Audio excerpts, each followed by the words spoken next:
Good morning friends. আজ আমি চন্দ্রমল্লিকার পুরনো গাছ থেকে কাটিং করে কিছু নতুন চারা তৈরি করব।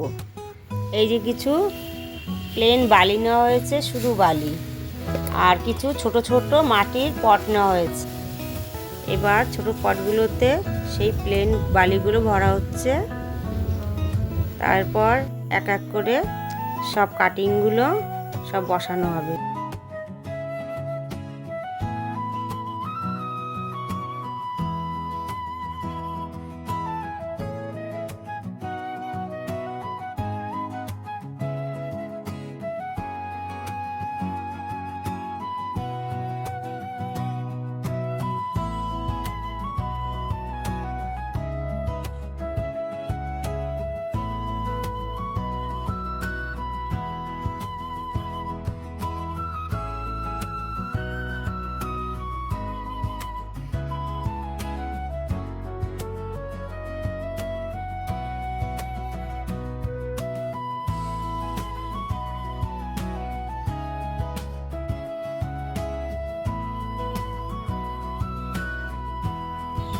এই যে পটগুলোতে সবগুলোতে বালি ভরা হয়ে গেছে।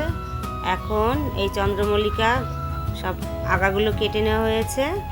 এবার এক এক করে বসানো হচ্ছে।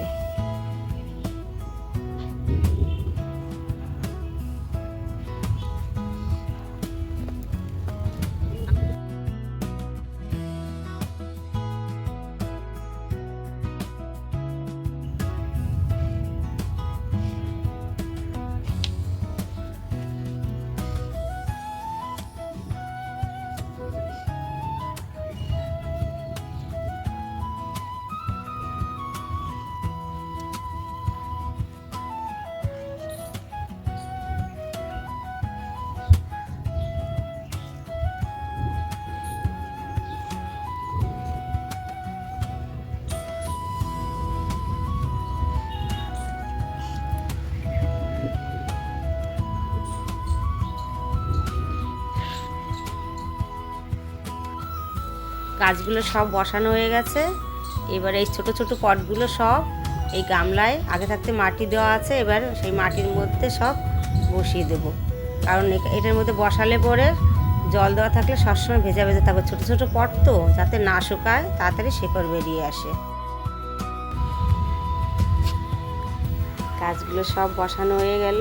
এবার জল দিতে হবে। জল দিয়ে এবার একটা প্লাস্টিক দিয়ে ঢেকে রাখবো ছায়াযুক্ত জায়গায়, যাতে রোদ না লাগে, তাড়াতাড়ি গাছগুলো শেকড় বেরিয়ে আসে।